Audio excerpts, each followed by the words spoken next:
DD किसान, बदलते भारत की शान।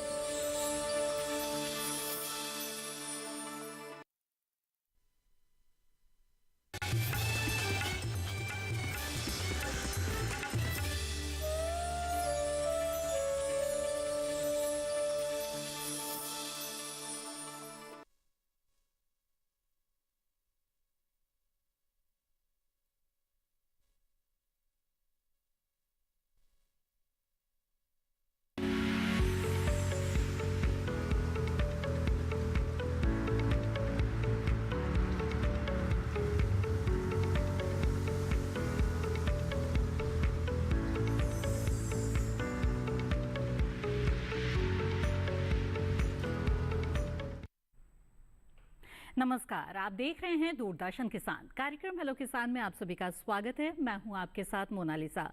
हेलो किसान कार्यक्रम में हम हर दिन आपके लिए अलग अलग विषय लेकर आते हैं जो कृषि क्षेत्र से जुड़े हुए होते हैं, ताकि उनसे जुड़ी तमाम जानकारी आपको मिल सके और आपकी खेती जो है, जो कृषि है, वो उन्नत हो सके। और इसी क्रम को आगे बढ़ाते हुए आज भी कुछ खास विषय लेकर आए हैं। इन विषयों पर आप भी हमारे साथ इस कार्यक्रम में जुड़ सकते हैं। चूंकि ये फोन इन कार्यक्रम है तो सीधे सीधे आप टोल फ्री नंबर के जरिए जुड़ सकते हैं या फिर ईमेल या व्हाट्सएप के जरिए भी अपने सवाल हम तक पहुंचा सकते हैं। तो आइए सबसे पहले जान लेते हैं कि आज हम किन विषयों पर चर्चा करने जा रहे हैं। हेलो किसान कार्यक्रम में आज हम जिन विषयों पर बात करेंगे वो है पपीते में समसामयिक कार्य, साथ ही बातचीत होगी रबी फसलों की तैयारी के बारे में। इन विषयों से जुड़े हुए सवाल पूछने के लिए आप हमारे टोल फ्री नंबर पर कॉल कर सकते हैं। नोट कर लें हमारा टोल फ्री नंबर 1800-113060 और 1800-113061। टोल फ्री नंबर के जरिए कॉल करने के दौरान बस इस बात का ध्यान रखें कि टीवी की आवाज़ बंद रखें और सीधे सीधे फोन लाइन के जरिए बातचीत करें। इससे बातचीत में रुकावट नहीं आएगी। आगे बढ़ते हैं, बता दें कि व्हाट्सएप के जरिए भी आप अपना सवाल हमें भेज सकते हैं। व्हाट्सएप नंबर है 8800520717। इसके अलावा आपको बता दें कि ईमेल के जरिए भी आप अपने सवाल भेज सकते हैं। ईमेल आईडी है hellokisan2015@gmail.com। ईमेल या व्हाट्सएप के जरिए सवाल भेजने के साथ ही अपना नाम और स्थान भी जरूर लिखें। और हमारे सवालों के जवाब के लिए कुछ बेहद खास मेहमान हमारे साथ हैं। आइए आपका परिचय करा दें। हमारे साथ है डॉक्टर कन्हैया सिंह, आप प्रधान वैज्ञानिक है फल विज्ञान संभाग IRI पूसा नई दिल्ली में। बहुत बहुत स्वागत है आपका। साथ ही इस कार्यक्रम में हमारे साथ इस वक्त मौजूद है डॉक्टर शिवाधार मिश्र, आप प्रधान वैज्ञानिक है सस्य विज्ञान संभाग IRI पूसा नई दिल्ली से। बहुत बहुत स्वागत है आपका भी।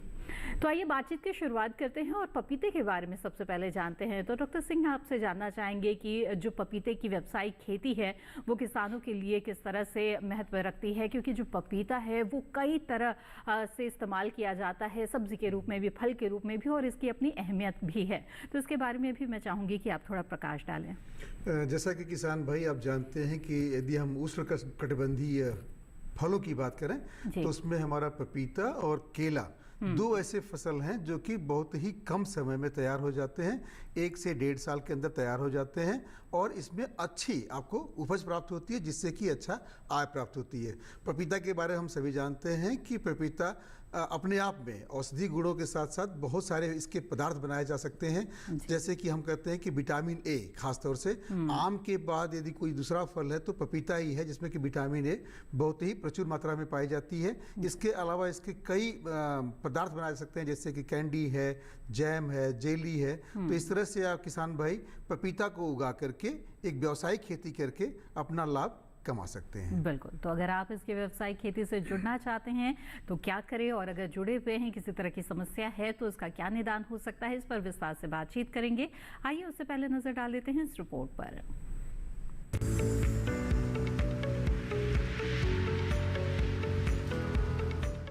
अगर पपीते की बागवानी करना चाहते हैं तो यह समय पपीता लगाने के लिए सही समय है। इस समय तैयार पौधों की रोपाई कर देनी चाहिए। पपीते की खेती के लिए 10 से 40 डिग्री सेल्सियस तापमान सबसे सही होता है। पपीते की सफल बागवानी के लिए गहरी, उपजाऊ, सामान्य pH मान वाली बलुई दोमट मिट्टी काफी अच्छी मानी जाती है। साथ ही पपीते की बागवानी के लिए भूमि में जल निकास का होना बहुत जरूरी है, क्योंकि यह जल भराव के प्रति काफी संवेदनशील है। रोपण के तुरंत बाद सिंचाई जरूर करें। इसके बाद हर 2 से 3 दिन पर सिंचाई करें, जब तक पौधा पूरी तरह से स्थापित ना हो जाए। द्विलिंगी किस्मों जैसे पूसा डवार्फ, पूसा जायंट, पूसा नन्हा, पंत पपीता और कोयम्बटूर 127 आदि के कम से कम 3 पौधे एक दूसरे से 15 सेंटीमीटर की दूरी पर प्रति गड्ढा लगाएं। उभयलिंगी किस्मों जैसे पूसा डिलीशियस और पूसा मजेस्टी आदि का एक पौधा प्रति गड्ढा लगाएं। विदेशी किस्मों में सोलो, सनराइज, सिंटा और रेड लेडी प्रमुख हैं। रेड लेडी के एक पौधे से 100 किलो तक पपीता पैदा होता है। पपीते को तना गलन रोग से बचाने के लिए खेत में पानी ना खड़ा रहने दें। रोग फैलने पर 2 ग्राम केप्टालून प्रति लीटर पानी में घोलकर 17 दिनों बाद छिड़काव करें। सड़न रोग से बचाव के लिए जल निकास की उचित व्यवस्था रखें और बोर्डो मिश्रण का छिड़काव करें। किसी भी दवा का छिड़काव करने से पहले कृषि विशेषज्ञों की सलाह जरूर लें।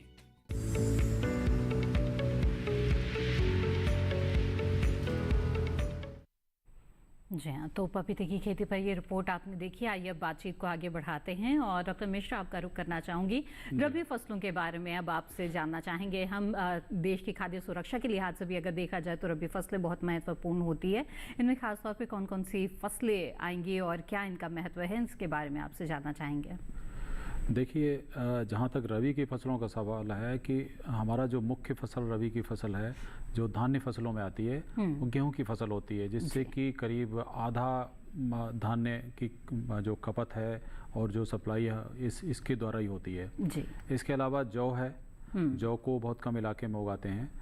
इन 2 धान्य फसलों के अलावा कहीं कहीं रबी की मक्का भी उगाई जाती है बिहार में और आजकल बहुत कॉमन है जी। इसी तरीके से हम अगर दलहनी फसलों की बात करते हैं तो दलहनी फसलों में चना, मटर, मसूर ये बहुत ज़्यादा मुख्य फसलें मानी जाती हैं हमारी रबी की। हम अगर बात करें तिलहनी फसलों की, तिलहनी फसलों में सरसों है, राई है और इसके अलावा कहीं कहीं अलसी भी उगाते हैं। तो इस तरीके से ये 3 तरीके की फसलें हो गई। और मटर एक ऐसी फसल है जो सब्जी के लिए भी उगाते हैं और इसके अलावा दाने के लिए भी उगाते हैं। और एक सब्जी बहुत ज़रूरी है जो आलू की फसल जो है बड़े पैमाने पे की जाती है, तो ये भी एक बड़ी मुख्य फसल के रूप में उभर रही है। कुछ जगहों पे पहले से ही है ये मुख्य फसल और कुछ इलाकों में नए इलाके भी कवर कर रही है जी। तो इस तरीके से सब्जी, दलहनी, तिलहनी तथा धान्य फसलों के लिए सीजन बहुत अच्छा होता है जो कि अब शुरू हो चुका है। बिल्कुल। और इसकी तैयारी जो किसान करना चाहते हैं किन किन बातों का ध्यान रखिए, इस पर बातचीत करेंगे इस कार्यक्रम में आगे। आइए नजर डाल लेते हैं इस खास रिपोर्ट पर।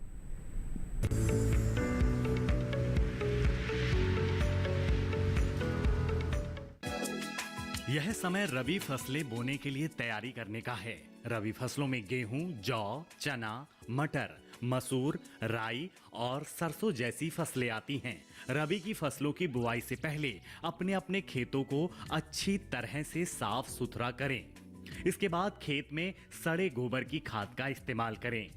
मटर बोना चाहते हैं तो मटर की उन्नत किस्मों जैसे HFP 715, पंजाब 89, कोटा मटर 1, पंत मटर 250, पूसा प्रभात, पूसा पन्ना और VL मटर 42 बो सकते हैं। मटर के छोटे दानों वाली किस्मों के लिए बीज दर 50 से 60 किलो प्रति हेक्टेयर और बड़े दानों वाली किस्मों के लिए 80 से 90 किलो प्रति हेक्टेयर काफी है। बीजों के अच्छे अंकुरण और स्वस्थ पौधों की पर्याप्त संख्या के लिए बीजों को कवकनाशी से उपचारित करें। सरसों के लिए सिंचित क्षेत्र में समय से बुआई यानी अक्टूबर में बुआई के लिए उन्नत किस्मों जैसे पूसा सरसों 21, पूसा सरसों 22, पूसा सरसों 24 और पूसा सरसों 25 का चयन कर सकते हैं। उन्नत किस्मों का स्वस्थ बीज समय पर बुआई और फसल सुरक्षा अपनाकर इसकी उत्पादकता को ज्यादा बढ़ाया जा सकता है।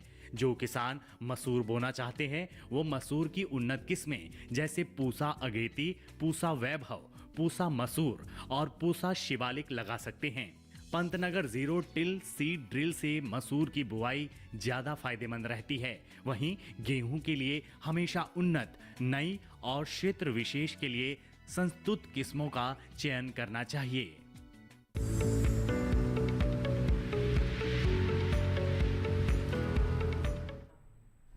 जी हाँ, तो रिपोर्ट आपने देखी। आइए बातचीत को आगे बढ़ाते हैं और डॉक्टर मिश्रा आपसे सबसे पहले जानना चाहेंगे रबी फसलों में गेहूं की बात कर लेते हैं, क्योंकि बहुत ही मुख्य ये फसल है। तो किस तरह की मिट्टी जलवायु इसके लिए अच्छी रहती है, कौन सी किस्में इसके लिए अच्छी है, जो किसान इसकी खेती करना चाहते हैं उनके लिए ये जानकारी बहुत ही महत्वपूर्ण होगी। देखिए, गेहूं जैसे कि मैंने बताया एक मुख्य फसल है और धान के बाद गेहूं बोने का हमारे जो हमारे उत्तरी भारत के मैदान हैं, उत्तरी पश्चिमी भारत के, उत्तरी पूर्वी भारत के मैदान, ज़्यादातर धान के बाद हम लोग इसको लेते हैं। धान मुख्य फसल है, लगभग 10 मिलियन हेक्टेयर एरिया में इसको उगाया जाता है। तो जहाँ तक तैयारी की बात है तो इसके बोने का समय 15 अक्टूबर से ही शुरू हो जाता है और 15 अक्टूबर से इसको हमारे किसान भाई जो धान वाले क्षेत्र हैं उनमें देर तक बोते हैं और ऐसा देखा गया है कि 15 दिसंबर तक इसकी बुआई चालू रहती है। अब ऐसे में चूंकि 15 अक्टूबर से 15 दिसंबर लगभग 2 महीने का समय होता है और जिसमें कि मौसम में विशेष तरीके के परिवर्तन होते हैं। कहाँ तापमान 20-21 डिग्री से लेके और कहीं कहीं शून्य तक भी पहुंच जाता है।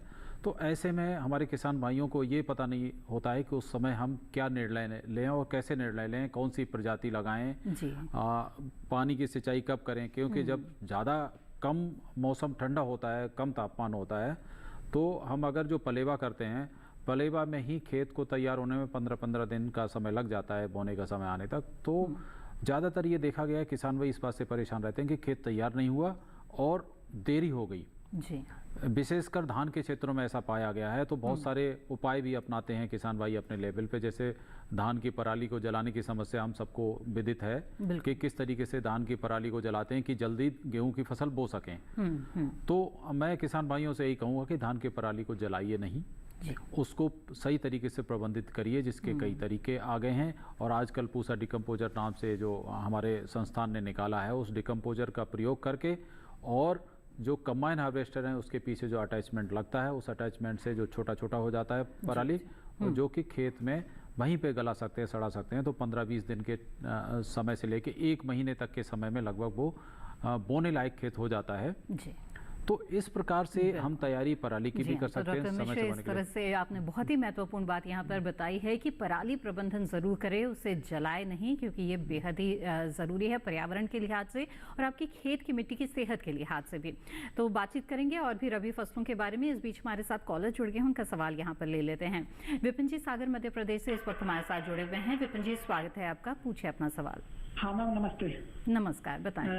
मेरा सवाल है मैम कि आपने खरीफ में उड़द बोया था और उसकी कटाई हो चुकी है और अभी खेतों में नमी है और अक्टूबर के पहले सप्ताह में बुआई करना चाहते हैं, तो उस नमी का यूज कर सकते हैं क्या? पहले सप्ताह में बुआई कर सकते हैं कोई दलहनी फसल का? और कुछ किसान बुआई करते नहीं है जल्दी, तो कहते हैं आगे चल के पाले का खतरा रहता है। तो सलाह चाहिए थी कि अक्टूबर में किस समय बुआई करें। जी, देखिए बिल्कुल इनका सवाल बहुत अच्छा सवाल है, क्योंकि ऐसे समय में क्या देखा गया है कि हमारे कुछ किसान भाई इस नमी का प्रयोग करने के लिए फसल को समय से थोड़ा सा पहले बोने की कोशिश करते हैं। तो कभी कभी तो ये होता है कि तापमान अगर सही मिल जाता है, तापमान गिर रहा है धीरे धीरे, तब तो ठीक है। अगर बीच में कभी ये देखा गया है कि अक्टूबर के प्रथम पखवाड़े में तापमान बहुत ज़्यादा फ्लक्चुएट करता है, अगर तापमान ज़्यादा हुआ, रबी की फसलों के बोने का जो सही तापमान होता है 25 डिग्री सेंटीग्रेड दिन और रात का मिला के, उसका अगर हम औसत निकालें तो 50 डिग्री सेंटीग्रेड दोनों का मिला के होना चाहिए दिन और रात का, यानी आधा उसका करने पे 25 डिग्री। अगर 25 डिग्री तक है तब तो ठीक है, उससे ज़्यादा है तो आपके जमाव में भी दिक्कत आती है, कभी कभी कुछ कवक वाली बीमारियां भी लग जाती हैं, तो जमाव कम होता है। तो ऐसा देखा गया है कि हम 15 अक्टूबर का इसीलिए इंतजार करते हैं कि उस समय तक तापमान थोड़ा गिर चुका होता है। जी। तो कोशिश यही करें कि उस नमी को संरक्षित रखने के और उपाय अपनाएं। जुताई करके सुबह सुबह जुताई करें और उसको छोड़ दें, छोड़ के उसको अच्छे से पाटा लगा के छोड़ दें, तो 4-5 दिन में कोई फर्क ज़्यादा नहीं पड़ेगा, आपकी नमी संरक्षित रहेगी और आप उस संरक्षित नमी में गेहूं की फसल बो सकते हैं। बिल्कुल विपिन जी, उम्मीद है आपके सवाल का जवाब मिल गया होगा। कुछ दर्शकों के सवाल व्हाट्सएप के जरिए भी आने शुरू हो गए हैं, उन सवालों को शामिल करते हैं। सवाल भेजा है मनदीप सिंह जी ने उधम सिंह नगर उत्तराखंड से। जानना चाहते हैं कि इनके जो पपीते है वो पकने के बाद बीच में से गलने लग जाते हैं, तो ऐसे में वो क्या करें? तो डॉक्टर सिंह, आप इन्हें क्या सुझाव देंगे? जैसा कि आपने बताया कि पपीता आपका गलने लगता है, इसके पीछे कोई न कोई कारण होता है। जैसे एक फंगस होता है जिसको हम लोग बोलते हैं एंथ्रेक्नोज, उस रोग को बोलते हैं हम लोग एंथ्रेक्नोज। उससे पहले आपको हल्का सा धब्बा पड़ेगा, पीला सा, फिर पीला सा धब्बा धीरे धीरे बढ़ते बढ़ते बढ़ते बढ़ते काला हो जाता है और फिर फल वहाँ से गल जाता है। इसके लिए किसान भाई आप जो है, एक दवा आती है कॉपर ऑक्सीक्लोराइड।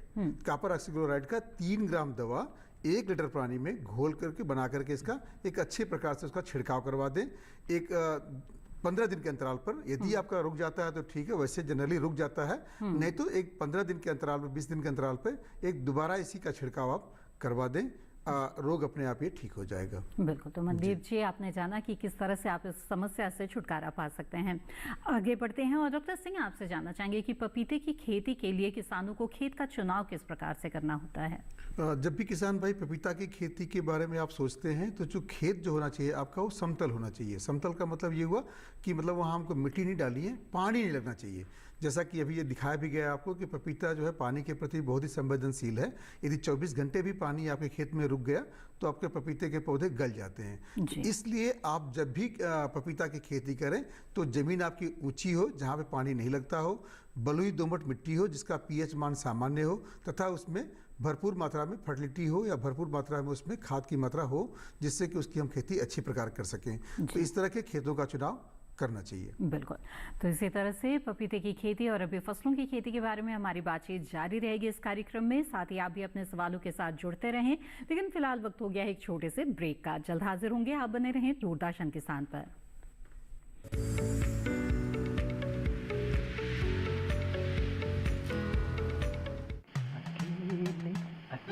अरे वाह भैया, अकेले अकेले। अरे तू भी ले, पर खाएगा कैसे? मैं ऑर्गेनिक खेती की बात कर रहा रे बेटे। अकेले अकेले खेती कब तक करेगा? मतलब? गांव में 20-25 किसानों का समूह बना के पंजीकरण करवा ले, फिर सरकारी ट्रेनिंग भी मिलेगी और मुफ्त जैविक बीज खाद भी। फिर बीजीएस ऑर्गेनिक की सरकारी मोहर के साथ तेरी उपज आकर्षक पैक में पहुंचेगी बड़े बाजार तक। अच्छा। हाँ। अरे भाई, कहाँ चल दिया? सबको साथ लाने, आमदनी बढ़ाने। तो किसान भाई समझ गए ना? साथ मिलकर ऑर्गेनिक खेती कीजिए, अपनी परंपरा को आगे बढ़ाइए, ज्यादा मुनाफा कमाइए। माटी से प्रेम की परंपरा है परंपरागत खेती।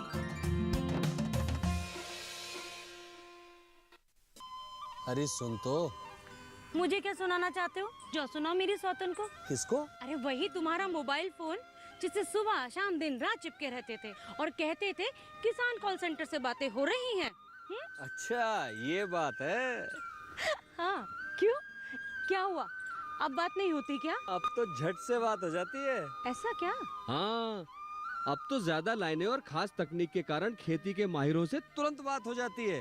और अगर कभी लाइन व्यस्त हो तो अपनी समस्या फोन पर रिकॉर्ड करा दो, वहाँ से फोन आ जाता है और समस्या की हल का मैसेज भी आ जाता है। ये देखो आ गया। अरे वाह, इसका मतलब इंतजार की घड़ी अब खत्म। हाँ। तभी मैं सोचूं कि आजकल मुझ पर इतना प्यार क्यों आ रहा है। कृषि संबंधी समस्याओं का अपनी भाषा में तुरंत हल पाने के लिए पूरे भारत में किसी भी फोन से हेल्पलाइन नंबर पर संपर्क करें। किसानों का दोस्त किसान कॉल सेंटर।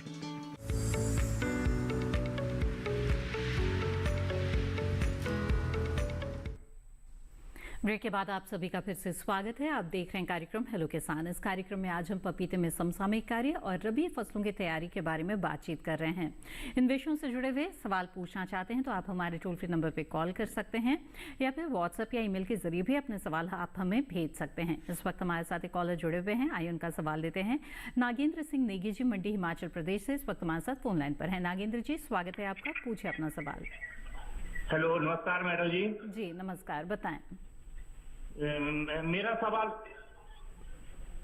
हेलो जी नागेंद्र जी, टीवी की आवाज बंद रखिएगा, बातचीत में रुकावट आएगी। आप अपना सवाल पूछ सकते हैं। मैडम, मैं हिमाचल प्रदेश के सरकाघाट मंडी हिमाचल प्रदेश से बोल रहा हूँ जी, नागेंद्र सिंह नेगी जी। मैडम, हमारे यहाँ पर सरकाघाट में आजकल टेम्परेचर 21 डिग्री हाईएस्ट और लो चल रहा है 18 जी। ठीक है। तो इस टेम्परेचर में धान की कटाई जो है वो लगभग शुरू हो चुकी है।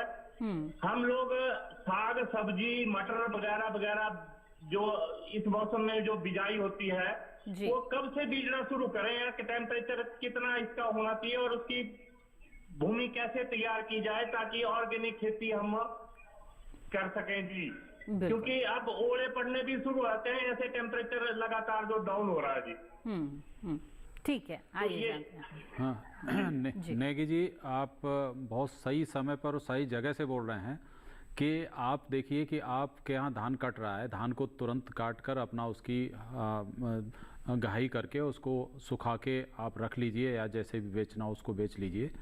और रबी की फसलों का जहाँ तक सवाल है तो आप तो इस बात से आपको इंतजार ही नहीं करना है कि तापमान कम हो, आपका तो तापमान पहले ही कम हो चुका है। तो आप अभी से मटर की बुआई कर सकते हैं, मटर जैसी सब्जी की बुआई और भी सब्जियों को लगा सकते हैं, क्योंकि आप उतने देर तक जैसे मैदानी भागों में होता है कि दिसंबर तक जाते हैं, दिसंबर में तो बर्फ़ पड़ने लगती है बहुत से इलाकों में पहाड़ों पे, तो वहाँ पे तो आप बो नहीं सकते।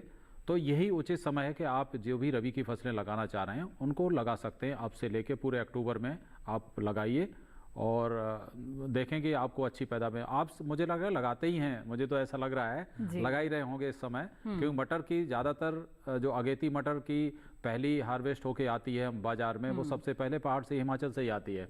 तो मुझे लग रहा है कि वो आप लगाइए और सही बिल्कुल समय है, तापमान के हिसाब से कोई दिक्कत नहीं है। तैयारी की जहाँ तक बात है, ऑर्गेनिक भी आपने बोला है ना जी।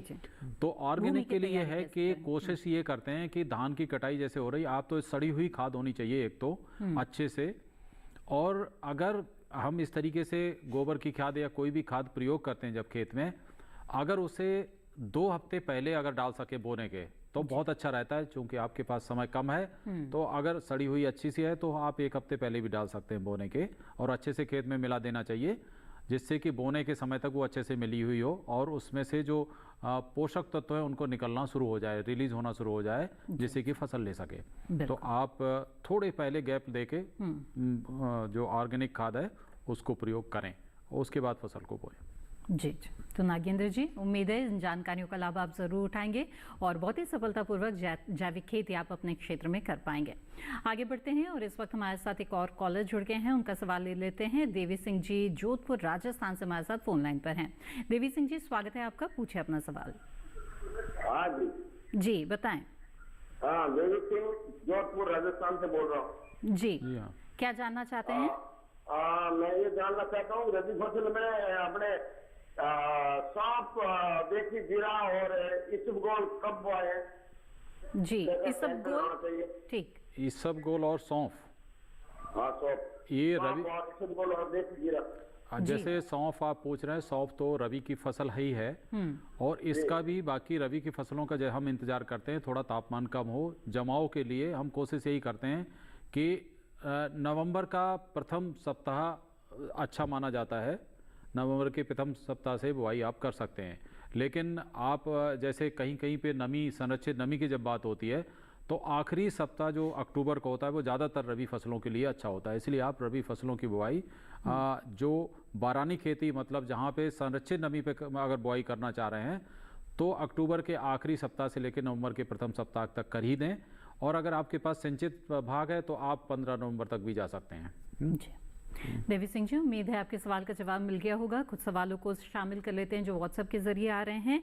हमारे एक दर्शक ने अपना नाम नहीं लिखा है, लेकिन वो जानना चाहते हैं कि पपीते के ऊपर सफ़ेद रंग के धब्बे पड़ रहे हैं, क्या करें? तो डॉक्टर सिंह, आप क्या इन्हें कहना चाहेंगे? सफ़ेद रंग के धब्बे 2 तरह से पड़ते हैं, या तो कोई एक फंगस होगा जी, फंगस रोग, इसको बोलते हैं पाउडरी मिल्ड्यू। पाउडरी मिल्ड्यू एक रोग है आपका जिसकी वजह से सफेद सफेद धब्बे पड़ते हैं। और दूसरा होता है कि एक मिलीबग होती है, कीड़ा होता है, वो भी पूरी तरह से जो है फल के ऊपर पूरा कवर कर लेता है वो। तो यदि इनका कि जैसा बता रहे हैं कि पाउडरी मिल्ड्यू है, छोटी फफूंदी रोग है ये, तो इसके लिए हम लोग कहते हैं कि आप वेटेबल सल्फर या घुलनशील गंधक का 2 ग्राम दवा लेकर के उसका अच्छी प्रकार से छिड़काव कर दें, या कैराथिन आता है, कैराथिन ले लें, उसको 0.5 ml 1 लीटर पानी में आप उसका छिड़काव करवा दें। इससे उसके रोग का रोकथाम हो जाएगी।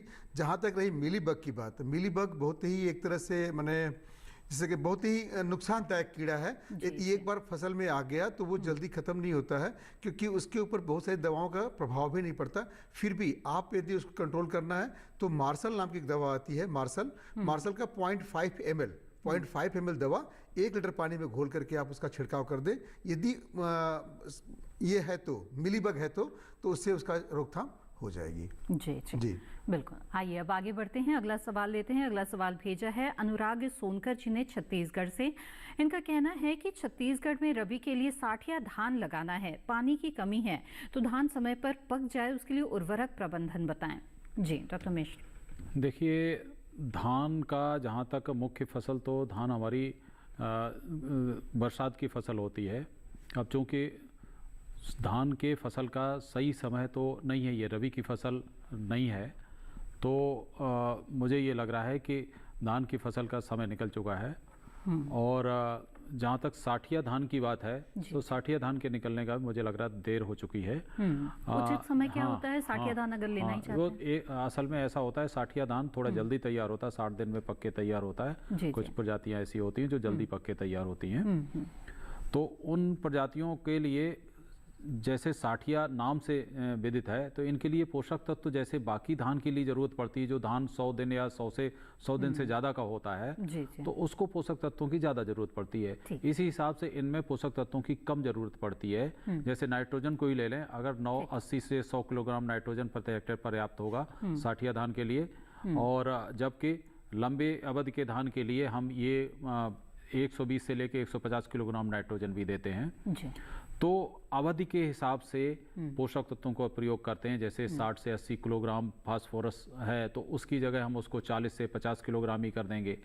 तो इसी तरीके से पोटास है, इसी तरीके से हम अन्य उसको घटाते हैं। जी, आपने जान लिया पोषक तत्व प्रबंधन के बारे में साठिया धान के, लेकिन जैसा कि विशेषज्ञ ने आपको सलाह दी है कि उचित समय ये नहीं है। बहरहाल आइए अब आगे बढ़ते हैं और अगले कॉलर का रुख करते हैं। हमारे साथ संजीव जी रीवा मध्य प्रदेश से जुड़े हुए हैं। संजीव जी स्वागत है आपका, पूछे अपना सवाल। हेलो जी संजीव जी बताएं। हाँ सर, मैंने 2-3 नींबू के पेड़ लगाए थे सर, उसमें फल नहीं आ रहे हैं। किसके पेड़ लगाए हैं आपने संजीव जी? 3-4 है मैडम, और वो 7-8 साल के हो रहे हैं, उनमें फल आने चाहिए थे, लेकिन उनमें फल आते जी नहीं। किस चीज के, कौन सी फसल के? नींबू के, ठीक है। तो क्या करें? यदि संजीव जी यदि नींबू के पौधे लगाए हैं तो 2 तरीका है। यदि आपने बीज के द्वारा तैयार किया पौधा लगाया होगा नींबू का, तो थोड़ा ये समय लेगा, कम से कम 7 से 8 साल जाएगा। यदि आपने एयर लेयरिंग, जिसे हम कहते हैं गुटी के द्वारा जब पौधा तैयार किया जाता है, यदि गुटी के द्वारा तैयार किया गया होगा तो वो आपका 3 से 4 साल में हो जाता है। अब ये मालूम करना पड़ेगा कि आपने जो पौधा लिया है वो किस तरह का लिया है, बीजू लिया है या आप जो लिए हैं आप वो गुटी के द्वारा तैयार किया लिया है। तो थोड़ा सा और इंतजार कर लें, हो सकता है 2 या 3 साल के बाद, और ये 4 साल का बता रहे हैं कि 4 साल का हो गया है, तो कम से कम 2 साल 3 साल और इंतजार कर लें, उसमें फल जरूर आएगा। और इसके साथ में हम ये कहेंगे आपसे कि उसमें खाद एवं उर्वरक की मात्रा अच्छी प्रकार से समय समय पे एवं गोबर की खाद बढ़िया से जो है उसमें आप समय से देते रहें, जिससे कि पौधे में जो है ये पोषक तत्वों की मात्रा पूरी तरह से अच्छी प्रकार हो। अपने खेत की सफाई करवा लें बढ़िया से, माने जैसे कि सिंचाई, रोग एवं कीट प्रबंधन अच्छे से करें, जिसमें कि उसमें फूल और फलत आने लगे। बिल्कुल। तो संजीव जी उम्मीद है इन सुझाव पर जरूर आप अमल करेंगे। आगे बढ़ते हैं यहाँ पे और अगला सवाल लेते हैं। एन खान जी ने ईमेल के जरिए सवाल भेजा है और इनका कहना है कि इनके किचन गार्डन में पपीते में बहुत फूल आते हैं लेकिन वो गिर जाते हैं, तो ऐसे में क्या उपाय किया जा सकता है? जी डॉक्टर सिंह। पपीते में फूल आते हैं, पहले तो ये इन्होंने नहीं बताया कि ये फीमेल का पौधा है कि मेल का पौधा है, क्योंकि इसमें दोनों तरह नर और मादा दोनों आते हैं। तो यदि मादा का पौधे का फूल गिर रहा हो, तो यदि वहां पे नर नहीं होंगे तो उसमें परागण नहीं होगा। तो परागण नहीं होने पर भी फूल अपने आप झड़ जाता है। इवन फल लगने के बाद भी फल उसमें से झड़ जाएगा, क्योंकि परागण नहीं हुआ है तो आपका फल नहीं बचेगा। लेकिन फूल के झड़ने का या फल के झड़ने के कई कारण होते हैं। एक तो कारण है कि यदि उसमें सिंचाई, यदि उसमें अच्छी प्रकार से सिंचाई नहीं हो रही है, यदि पानी की कमी हो, तो पानी की कमी से भी आपके फूल और फल झड़ने लगते हैं। तो जिस समय आपका फूल और फल आता है उस समय आपके खेत में अच्छी प्रकार से नमी होनी चाहिए, क्योंकि पपीता में फूल और फल दोनों साथ ही साथ चलते रहते हैं, फल लगता रहता है, फूल आता रहता है। तो अच्छी प्रकार से आप उसमें सिंचाई का प्रबंधन करें। दूसरा, तो उसमें खादों का अच्छी प्रकार से प्रबंधन करें। और यदि किसी रोग के द्वारा आपके फल फूल झड़ रहे हैं तो आप उसमें एक बार जो है कॉपर ऑक्सीक्लोराइड का 3 ग्राम दवा का छिड़काव आप जो है पर लीटर 3 ग्राम दवा 1 लीटर पानी में डाल करके उसका छिड़काव कर दें। या एक दवा रिडोमिल आती है, रिडोमिल का भी 2 ग्राम दवा 1 लीटर पानी में डाल करके उसका छिड़काव कर सकते हैं। बिल्कुल। तो खान जी, उम्मीद है कि इन अहम बातों का ध्यान आप जरूर रखेंगे। आगे बढ़ते अगले कॉलर का रुख करते हैं। बबन प्रसाद जी इस वक्त हमारे साथ फोन लाइन पर जुड़े हुए हैं बलिया उत्तर प्रदेश से। बबन जी, स्वागत है आपका, पूछिए अपना सवाल। हेलो हेलो बबन जी, टीवी की आवाज बंद कर दीजिए, बातचीत में इससे रुकावट आएगी। आप अपना सवाल पूछ सकते हैं। पपीता का पपीते में फल झड़ रहा है? जी सर। जी जी, आइए जानते क्या वजह हो सकती है इसकी। मैंने अभी भी बताया, एक तो ये बरसात के सीजन में पपीते में बहुत सारे रोग लगने का डर रहता है जिसकी वजह से पपीते के फल झड़ सकते हैं। तो या तो आप उसमें अच्छी प्रकार से जो है जो दवाएं अभी मैंने बताया है आपको, एक तो दवा है आपको कॉपर ऑक्सीक्लोराइड 3 ग्राम दवा 1 लीटर पानी में, या रिडोमिल 2 ग्राम दवा 1 लीटर पर पानी में आप घोल मिल बना करके उसका अच्छी प्रकार से छिड़काव कर दें। क्योंकि इस समय यदि पानी की कमी होगी आपके खेत में तो अच्छी प्रकार से जो है पानी का छिड़काव कर दें। यदि इसके कारण यदि इसके बाद भी आपका रुक फल झड़ रहा है तो एक दवा आती है प्लानोफिक्स, जिसको हम लोग कहते हैं ऑक्सिन या NAA। तो आप प्लानोफिक्स का 2 ml दवा 4.5 लीटर पानी में 2 ml दवा 4.5 लीटर पानी में घोल करके प्लानोफिक्स का छिड़काव करवा दें, जिससे कि आपका फल झड़ना रुक जाएगा। बिल्कुल बबन जी, उम्मीद है आपके सवाल का जवाब मिल गया होगा। आगे बढ़ते हैं यहाँ पर। डॉक्टर मिश्रा, आपसे जानना चाहेंगे कि हमारे देश में बहुत से ऐसे क्षेत्र हैं जहाँ पर किसानों के लिए सिंचाई की समुचित व्यवस्था नहीं है और असिंचित क्षेत्र है, पानी की उपलब्धता कम होती है। इन क्षेत्रों में रबी की कौन कौन सी फसलें सफलतापूर्वक ली जा सकती है और क्या कुछ खास किस्में हैं जिनका ध्यान रखना चाहिए उन्हें? जी हाँ, ऐसा है कि सबसे ज़्यादा हमारे किसान भाई वैसे तो सजग हैं, लेकिन फिर भी इस समय क्या होता है कि बरसात जहाँ पर थोड़े पहले हो गई होती है और उसके बाद फिर बरसात होनी बंद हो जाती है, मानसून के विड्रॉल सिम्टम होते हैं। तो इसे कहते हैं कि जैसे मानसून गई उसके बाद नमी के लिए या तो किसान भाई पलेवा करें इन फसलों को लगाने के लिए, रबी की फसलों को, या जो नमी हमारी जैसे आज बरसात हुई है, अक्टूबर के प्रथम सप्ताह में बरसात जहाँ जहाँ हो जा रही है, तो उसको जुताई करके ज़्यादा से ज़्यादा, या तो जुते हुए खेत पड़े हैं उनके जिनकी फसल पहले से कट गई है, खेत जोत दिया है, तो जो भी नमी आएगी, जो भी पानी आएगा उसी में संरक्षित रहेगा।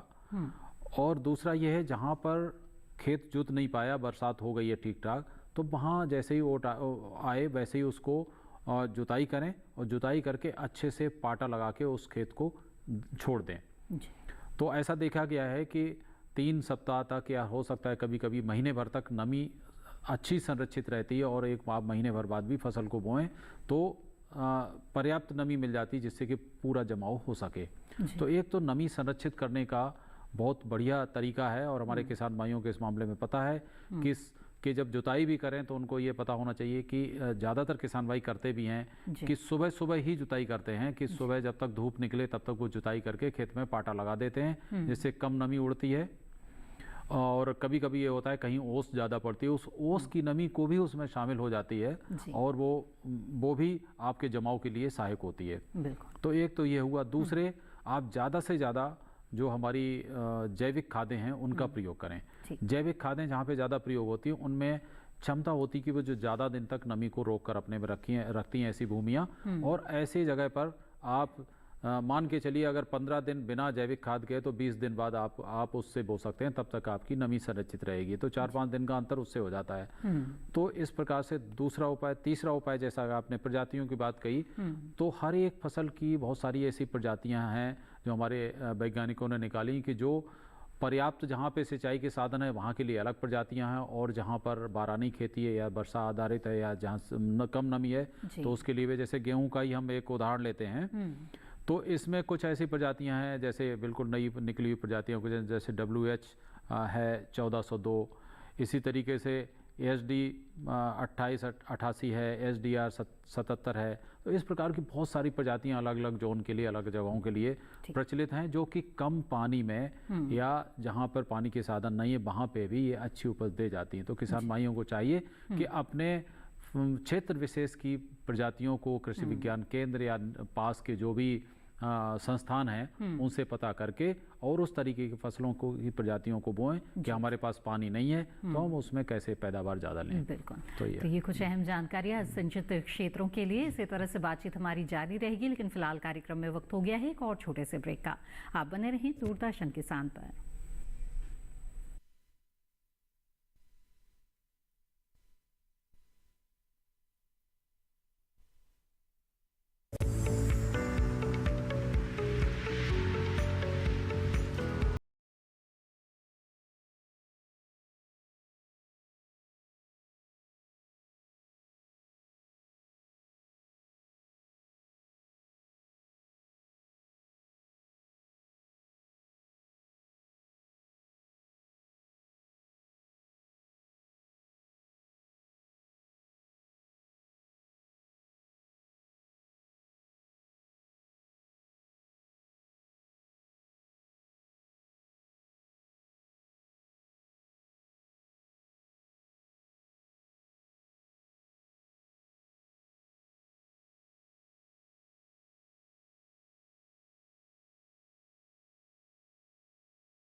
आपके अपने फोन इन कार्यक्रम स्वस्थ किसान में हर शनिवार शाम 6 से 7 बजे सिर्फ डीडी किसान पर।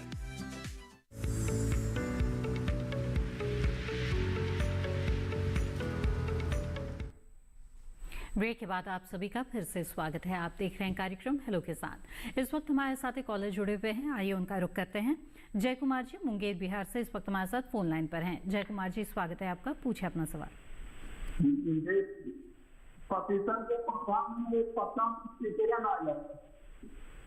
जय जी आपकी आवाज हमें साफ साफ नहीं मिल पा रही है। आप पपीते से जुड़ा हुआ कुछ सवाल पूछना चाहते हैं, जी बताएं। पपीता के पौधा में जी पत्ते में सिकुड़न आ जाता है। अच्छा ठीक, आइए जानते हैं जी डॉक्टर साहब। ये पपीता का एक रोग है जय कुमार जी, इसको हम लोग बोलते हैं लीफ कर्ल या पत्ती जी या पर्ण कुंचन रोग इसको हम लोग बोलते हैं। तो ये बेसिकली वायरस से फैलता है और इसका जो वायरस है वो है सफ़ेद मक्खी। सफ़ेद मक्खी के द्वारा ये वायरस फैलता है। ये कीड़ा जो है सफ़ेद मक्खी इस वायरस को, विषाणु रोग को फैलाती है। तो इसके लिए सबसे ज़रूरी है आपको विषाणु रोग को रोकने के लिए कीड़े की रोकथाम। तो शुरुआत हम इससे करते हैं नर्सरी से ही, क्योंकि आप नर्सरी से ही पौधा आपका स्वस्थ होगा तब ये पौधा स्वस्थ होगा। तो जब आप नर्सरी लगाते हैं पपीता के तो किसी जालीदार घर में करें, या जिसको हम लोग कहते हैं नेट हाउस, या आपका कोई भी इस तरह का हो जिससे हम जाली बना दें ताकि वो कीड़ा अंदर घुस ही नहीं पाए। तो आप उसमें जो है नेट हाउस में उसकी वो करें। इसके बाद में जब आपका पौधा धीरे धीरे बढ़ने लगता है तो कम से कम 10 दिन या 15 दिन के बाद जब पौधा हो जाए तो उसमें आपके हल्की सी एक छिड़काव करना पड़ेगा। और उस दवा का नाम है इसको बोलते हैं इमिडाक्लोपिड। इमिडाक्लोपिड ये दवा है 3 ml 10 लीटर पानी में, मतलब कि आपका 0.03%। तो इसको 3 ml दवा को 10 लीटर पानी में घोल करके इमिडा को जो है आप एक बार छिड़काव कर दें। और इसके बाद समय समय पर जब पौधा आप लगाते हैं खेत में, पौधा को खेत में लगाने के बाद 45 से 60 दिन के बाद हम पौधे खेत में लगा देते हैं। उसके बाद हर 45 से 60 दिन के अंतराल पर 2 दवाओं का छिड़काव करें। एक तो आप करें इमिडा का छिड़काव करें 3 ml दवा 10 लीटर पानी में, या डाइमेथोएट आता है एक रोगर का छिड़काव करें आप 2 ml दवा 1 लीटर पानी में। तो इस तरह से जरा अल्टरनेट करके छिड़काव करें तो इस तरह से आपको इस रोग का छिड़काव हो सकता है। यदि शुरू में ही आपको पौधे दिख जाएं, नर्सरी में ही दिख जाएं, या पौधे लगाने के बाद दिख जाएं कि यदि उसमें पत्तियां आपकी कुकुड़ रही हैं या उसमें पर्णकुंचन हो रहा है, तो आप उसको उखाड़ करके अपने खेत से उसको आप जला दें या कहीं ज़मीन में गाड़ दें। इस तरह से आप इस रोग की रोकथाम कर सकते हैं। जी बिल्कुल। तो जय जी जाना आपने कि किस तरह से इस रोग की रोकथाम की जा सकती है, किन किन बातों का ध्यान रखना आपके लिए ज़रूरी है। आगे बढ़ते हैं और अगले कॉलर का रुख करते हैं। इस वक्त हमारे साथ एक कॉलर जुड़े हुए हैं, प्रदीप जी महाराष्ट्र से इस वक्त हमारे साथ फोन लाइन पर हैं। प्रदीप जी स्वागत है आपका, पूछे अपना सवाल। हेलो प्रदीप जी, मेरी आवाज मिल रही है आपको? हाँ हाँ जी बताएं। मेरे को वो नींबू की खेती करने की थी। अच्छा। हाँ, काफी नींबू लगाने के थे, लेकिन पानी मीठा नहीं है। तो अपन लगा सकते हो उसमें वो झाड़? जी डॉक्टर सिंह। यदि पानी मीठा नहीं है तो हम लोग नींबू लगाने की अनुशंसा नहीं करेंगे। कितना क्षार है ये तो पहले आप अपने मिट्टी और पानी दोनों की जांच करा लीजिए, क्योंकि नींबू का पौधा बहुत ज़्यादा क्षार को पसंद नहीं करता है। यदि आपकी मिट्टी या पानी यदि आपका उदासीन है, जैसे हम लोग कहते हैं 6.5 से 7 तक हो या 7.5 तक हो, इवन कम से कम यदि 8 तक भी होगा पीएच आपका, तो आप इसकी खेती कर सकते हैं। लेकिन यदि 8 से ज़्यादा है तो फिर आप नींबू की खेती न करें। आप ऐसे फलों का चुनाव करें जो कि क्षार को पसंद करते हैं या क्षार में हो सकते हैं, जैसे बेर है, बेल है, आंवला है, जामुन है। इस तरह के माने फलों का आप चुनाव करके खेती कर सकते हैं।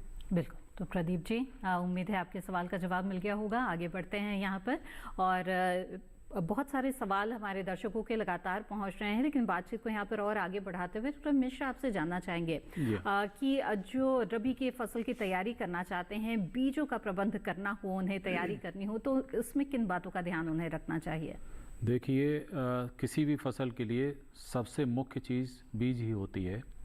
अगर आप बीज सही और जानी पहचानी दुकान से या एजेंसी से खरीदते हैं जिसकी साख हो और जो अच्छा बीज देता हो, तो वो लेना ही हितकर होता है, भले ही थोड़ा महंगा मिले। जी।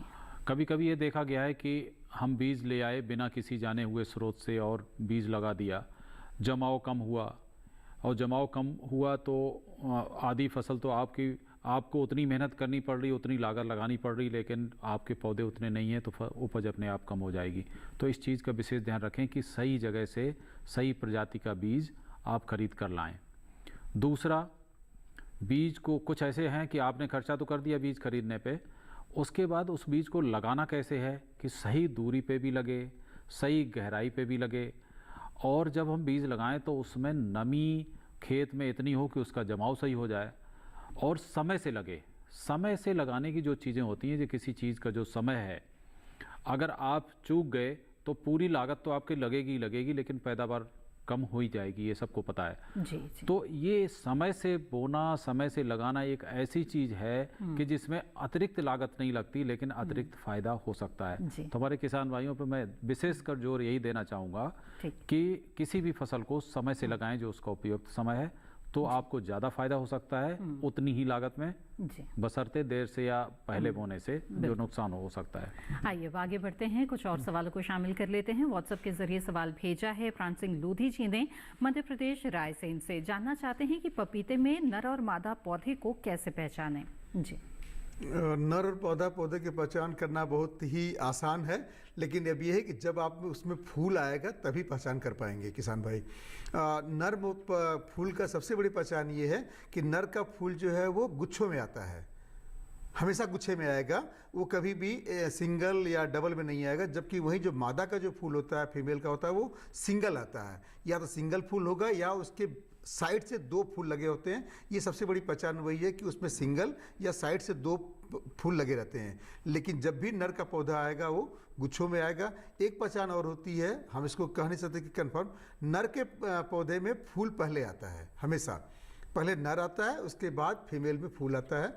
तो ये भी एक पहचान है कि नर का पौधा अर्ली है, लेकिन जब वो गुच्छे में आए तभी वो नर का पौधा माना जाता है। किसान भाई आपसे ये कहेंगे कि आप आजकल 2 तरह की वैरायटियां हैं, तो एक उभयलिंगी हम लोग कहते हैं, तो आप जहां तक हो सके उभयलिंगी किस्मों का आप लगाएं, उसकी खेती करें। नर मादा पौधे को यदि आप लगाते भी हैं तो एक गड्ढे में आप 3 पौधे लगाएं, कम से कम 2 पौधे लगाएं, जिससे कि हमारा 50% चांस रहेगा कि एक हमको मादा चाहिए और एक मादा उसमें से हो जाए। नहीं तो आप 3 पौधे लगाएं, जिसमें कि 33% चांस रहता है, 30% चांस रहता है कि कोई न कोई हमको एक उसमें मादा फूल मिल जाएगा, मादा का पौधा। आइए अब आगे बढ़ते हैं, अगले कॉलर का रुख करते हैं। कर्मवीर जी पानीपत हरियाणा से हमारे साथ फोन लाइन पर जुड़ गए हैं। कर्मवीर जी स्वागत है आपका, पूछिए अपना सवाल। जी नमस्कार, बताएं। मेरा सबसे सवाल है जी कि कोई अच्छी वैरायटी तो जी, किस फसल के बारे में पूछ रहे हैं? पपीते। अच्छा, पपीते की ऐसी किस्म जो पाले के प्रति सहनशील हो। ठीक है जी डॉक्टर साहब। पाले के प्रति अभी तक ऐसी कोई करमवीर जी कोई किस्म आई नहीं है, लेकिन आप थोड़ा सा जो पौधे के लगाने का समय है उसको थोड़ा आप हेर फेर कर करके थोड़ा सा आप कर सकते हैं। जैसे कि हम लोग कहते हैं कि यदि आप पपीते की खेती की तो आप फरवरी मार्च में, यदि आप फरवरी मार्च की ट्रांसप्लांटिंग करते हैं, पौधे लगाते हैं फरवरी और मार्च के महीने में, तो इसके जो पौधे हैं आपके इससे बच सकते हैं, पाले से बच सकते हैं। लेकिन जो पौधे आप अभी लगाएंगे, जुलाई अगस्त में लगाते हैं या सितंबर अक्टूबर में लगाते हैं, तो वो पौधे आपके पाले के रूप में पाले में फंसते हैं। तो इसलिए आप थोड़ा सा पौधरोपण का समय बदल करके आप जो है पौधों को पाले से बचा सकते हैं, क्योंकि आप जानते हैं पपीता पाले के प्रति बहुत ही संवेदनशील है। यदि टेम्परेचर 10 डिग्री सेल्सियस से नीचे जाता है तो पौधे की वृद्धि, पौधे का फूल सब कुछ रुक जाता है। जी जी बिल्कुल। तो कर्मवीर जी, जान लिया आपने कि पाले से अगर अपने पौध को बचाना है तो क्या उपाय आप कर सकते हैं। इसी के साथ कार्यक्रम में वक्त हो गया है एक और छोटे से ब्रेक का। जल्द हाजिर होंगे, आप बने रहें दूरदर्शन किसान पर।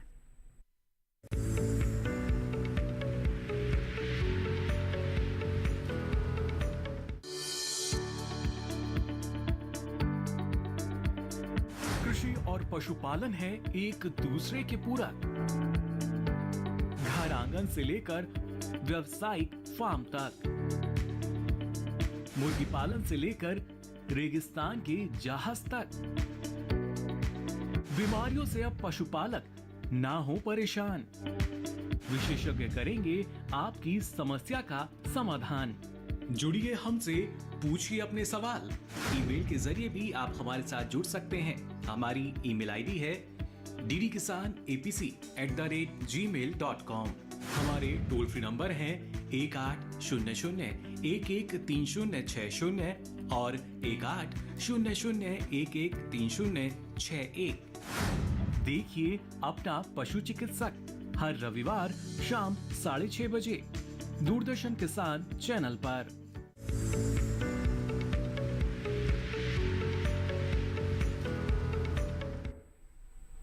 ब्रेक के बाद आप सभी का फिर से स्वागत है। आप देख रहे हैं कार्यक्रम हेलो किसान, जिसमें आज हम पपीते में समसामयिक कार्य और रबी फसलों की तैयारी के बारे में बातचीत कर रहे हैं।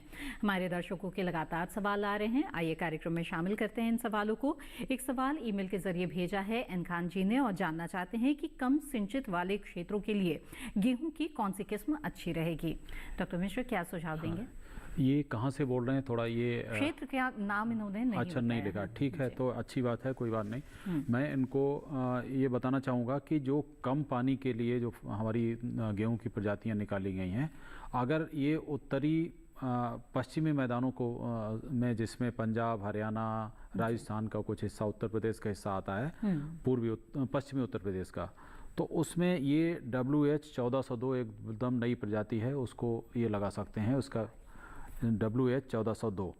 और अगर ये उत्तरी पूर्वी मैदानों से संबंध रखते हैं, अगर वहाँ के रहने वाले हैं, तो वहाँ पे HD 2888 है, SDR 77 है, इसके बाद K9465 एक नई प्रजातियाँ हैं। ये सारी प्रजातियों को हम लगा सकते हैं। अगर फिर भी इधर मध्य प्रदेश से या केंद्रीय भागों से अगर ये संबंध रखते हैं, तो ये CG 1040 है और DBW 359 है, SD 4672 है, SDW 2004 है।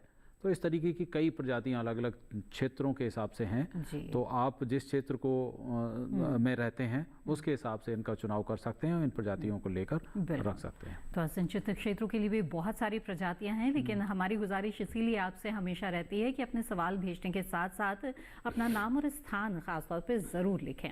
बहरहाल आगे बढ़ते हैं और अगले कॉलर का रुख करते हैं। पंडित तिवारी जी इस वक्त हमीरपुर उत्तर प्रदेश से हमारे साथ जुड़े हुए हैं। पंडित जी, स्वागत है आपका, पूछे अपना सवाल। हेलो जी पंडित जी, अगर आप हमें सुन रहे हैं तो कृपया टीवी की आवाज़ बंद कर दीजिए, बातचीत में रुकावट आएगी। आप अपना सवाल पूछ सकते हैं। पपीता में खराबी आ जाती है, इसके लिए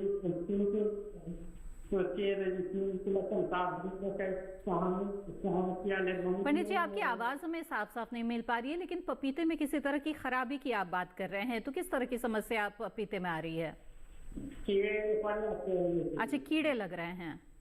हाँ, और उसके धन नहीं मिल पाता है। ठीक है, आइए जानते हैं जी। पपीते में कीड़े। अच्छा, पपीते में जो कीड़े हैं खास तौर से इसमें एक माहू बोलते हैं हम लोग, माहू लगता है और जो कि जनरली रस चूसता है पौधों का, खास तौर से जो नई पत्तियां आती हैं उसका रस चूसता है। दूसरी जो कीड़ा है आपका वो सफ़ेद मक्खी है। यही 2-3 कीड़े हैं जो कि प्रमुख रूप से पपीते में लगते हैं और शुरू में भी लगते हैं और पौधे के बड़े होने पर भी लगते हैं। तो यदि आपको माहू लग रहा हो या सफ़ेद मक्खी लग रही हो, 2 तरह के कीड़े लग रहे हो, तो मैं पहले भी बताया कि सबसे पहले आप एक दवा आती है रोगर या डाइमेथोएट कहते हैं, तो 2 ml दवा जो है आप 1 लीटर पानी में उसका छिड़काव करवा दें।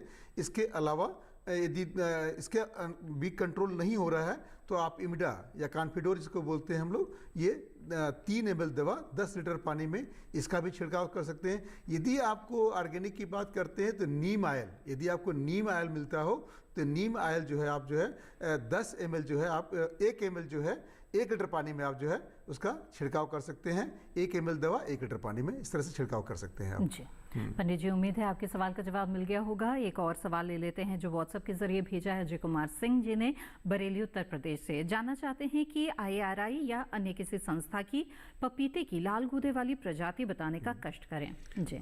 ठीक है, सबसे पहले हम आपको बता दें हमारा जो भारतीय बागवानी अनुसंधान संस्थान है बंगलौर में है, उनके द्वारा किस्में दो किस्में हैं जो कि दोनों लाल रंग की हैं। एक बोलते हैं अर्का सूर्या और अर्का प्रभात, ये दोनों किस्में हैं जो कि भारतीय बागवानी अनुसंधान बंगलौर से निकली हुई हैं। और एक किस्म है, 2 किस्में हैं आपके कोयम्बटूर से, तमिलनाडु कृषि विश्वविद्यालय कोयम्बटूर में है, उसको है एक CO3 जो कि गायोडासियस है। ये तीनों गायोडासियस हैं, अर्का सूर्या भी गायोडासियस है, उभयलिंगी से हम बोलते हैं, अर्का प्रभात भी उभयलिंगी है, और ये CO7 ये तीनों जो है आपकी उभयलिंगी किस्में हैं और तीनों लाल रंग की हैं। और एक वेराइटी है CO8 ये आपकी डायोसियस है, लेकिन ये भी लाल रंग की है।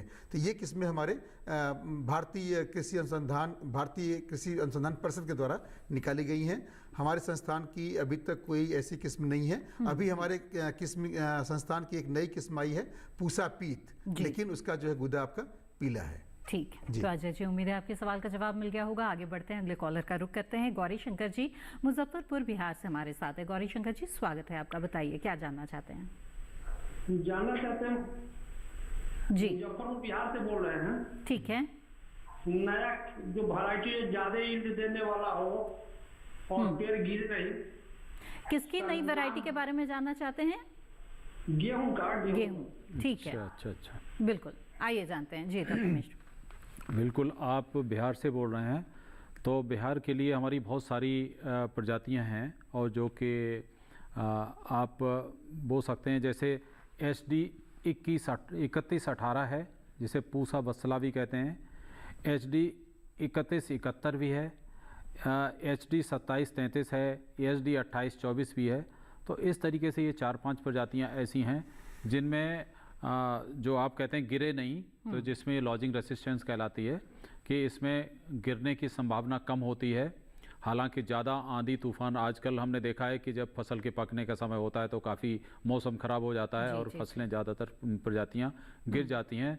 तो ऐसे में हम लोग पानी ना दे के या कुछ पहले से मौसम का पूर्वानुमान पता करके ही पानी लगाएं जब फसल पकने को हो जी। आइए अब आगे बढ़ते हैं और एक और सवाल जल्दी से ले लेते हैं। ईमेल के जरिए सवाल भेजा है नीलेश मिश्रा जी ने रायबरेली उत्तर प्रदेश से। जानना चाहते हैं कि सरसों की बुआई कब कर सकते हैं जिससे पैदावार अच्छी हो? जी देखिए, सरसों की बुआई का जो उचित समय है बाकी रबी की फसलों की तरह ही होता है, लेकिन इसको कुछ पहले हम लोग बोना प्रेफर करते हैं। जैसे आप अक्टूबर के आखिरी सप्ताह से लेके और नवंबर के प्रथम सप्ताह में अगर सरसों की फसल बोते हैं तो इसका अच्छी उपज हमें मिल जाती है जी। और ये निर्भर करता है, इसमें भी कई प्रजातियां अलग अलग अवधि की होती हैं, तो अवधि के अनुसार भी हम थोड़ा सा आगे पीछे कर सकते हैं। तो लेकिन 15 नवंबर के बाद हमें इस सरसों को नहीं बोना चाहिए, इससे पैदावार में बहुत ज़्यादा कमी आती है। का जिक्र करना चाहेंगे? पूसा की एक सीरीज है कि 24-25 इस तरीके से अभी जो जैसा कि आपके जो शुरू की रिपोर्ट में बताया गया था, बहुत सारी प्रजातियां हैं, क्योंकि इससे प्रजातियां असल में सरसों की हजारों प्रजातियां हैं जो कि अलग अलग भागों के लिए, अलग मैदानों के लिए या साउथ दक्षिण भारत के लिए, सबके लिए अलग अलग प्रजातियां हैं और सबकी अलग अलग खासियत है। तो मैं इनको सिर्फ यही कहना चाहूँगा कि अपने क्षेत्र विशेष में जो प्रजाति इनको मिले, जो अच्छी चल रही है उसको ही लें, क्योंकि हर प्रजाति हर जगह काम नहीं करती है। तो बेहतर होगा नजदीकी कृषि विज्ञान केंद्र या कृषि विश्वविद्यालय से संपर्क कर ले और जो उचित किस्में हैं अपने क्षेत्र की उनका ही चुनाव करें। जी, डॉक्टर कन्हैया सिंह और डॉक्टर शिवाधार मिश्र, आप दोनों ने बहुत अच्छी जानकारियां दी हमें इस कार्यक्रम में। बहुत बहुत शुक्रिया आप दोनों का। Thank you. तो विस्तार से जाना आज आपने पपीते की खेती के बारे में और साथ ही रबी फसलों की खेती से जुड़ी हुई भी कई अहम जानकारियां आपको इस कार्यक्रम में आज मिली। हमें उम्मीद है इसका लाभ आप जरूर उठाएंगे। आगे बढ़ते हैं और हेलो किसान कार्यक्रम के अगले विषय के बारे में अब आपको बता दें। अगला विषय जो हेलो किसान कार्यक्रम का रहेगा वो रहेगा प्रधानमंत्री फसल बीमा योजना। जी हाँ, महत्वपूर्ण ये विषय है और महत्वपूर्ण योजना है। इसके बारे में जानकारी के लिए आप अगले कार्यक्रम में हमारे साथ जरूर जुड़े। इस बीच अगर आप अपने सवाल हम तक पहुंचाना चाहते हैं तो आप ईमेल के माध्यम से अपना सवाल भेज सकते हैं। ईमेल आईडी है hellokisan2015@gmail.com। सवाल भेजने के साथ साथ नाम और स्थान भी जरूर लिखें। सोशल मीडिया के अलग अलग प्लेटफॉर्म्स हैं, इनके जरिए भी आप लगातार हमारे साथ जुड़े रह सकते हैं। फेसबुक, इंस्टाग्राम और ट्विटर हैंडल टीवी स्क्रीन पर दिखाए जा रहे हैं। इनसे जुड़कर आप कार्यक्रम से जुड़ी जानकारी भी हासिल कर सकते हैं और अपने सवाल भी भेज सकते हैं। इसके अलावा दूरदर्शन किसान के कॉल सेंटर नंबर पर आप कॉल कर सकते हैं।